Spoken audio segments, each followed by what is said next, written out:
والعقوق، ونهانا عن الشرك والفسوق والعقوق.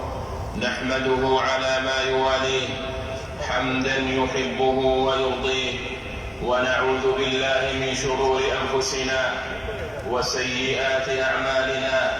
من يهده الله فلا مضل له، من يهده الله فلا مضل له أبدا، ومن يضلل فلن تجد له وليا مرشدا.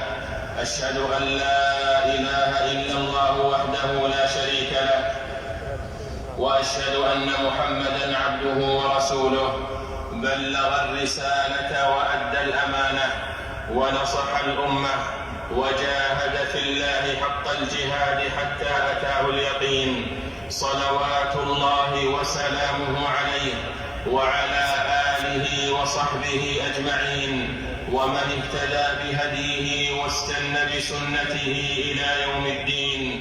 أما بعد، فإن خير الحديث كلام الله، وخير الهدي